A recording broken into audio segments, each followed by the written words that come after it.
আয়নাঘরে নিয়ে 21 দিন নির্যাতন করা হয় অভিনেত্রী নওশাবাকে। বিগত আওয়ামী লীগ সরকার আমলে আয়নাঘরে রেখে টর্চার করা হয়েছিল টেলিভিশনের জনপ্রিয় অভিনেত্রী কাজী নওশাবা আহমেদকে।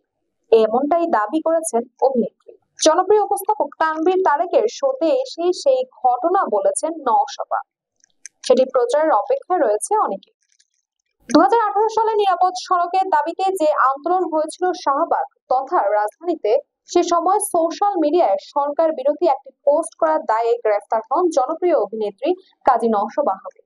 সে সময় নওশাবার গ্রেফতার এবং তার সঙ্গে ঘটে যাওয়া ঘটনাগুলো নিয়ে তার ব্যক্তিগত জীবন, সামাজিক জীবন, এমনকি মানসিক শারীরিক অবস্থা কি হয়েছিল সে কথা কেউ জানে না। কারণ এ নিয়ে পরে টু শব্দটিও করেনি এই অভিনেত্রী।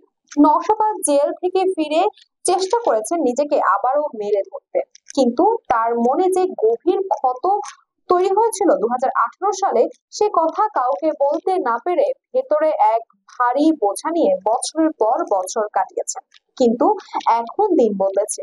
যে ক্ষমতা তাকে এমন দুর্বিষহ পরিস্থিতির মধ্যে ফেলেছিল, সেই ক্ষমতারই বদল হয়েছে। তাই হয়তো নওশাবা সাহস করতে পেরেছে না বলা কথাগুলো বলার। প্রচারের অপেক্ষায় থাকা সেই শোর একটি ছবি পোস্টের মাধ্যমে তানভীর তারেক লিখেছেন, 2018 সালেতে প্রথম রুলিং পার্টির অন্যায়ের বিরুদ্ধে প্রতিবাদকারী শিল্পী হলেন অভিনেত্রী কাজী নওশাবা আহমেদ। এরপর আয়নাঘরে তাকে 21 দিনের নির্যাতন করা হয়। তারপর রিহাবে 6 মাস।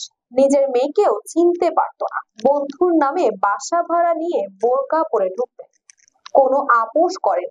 মামলা করেছেন আগেই, যা এখনো চলমান। গল্প খুব শীঘ্রই আসছে।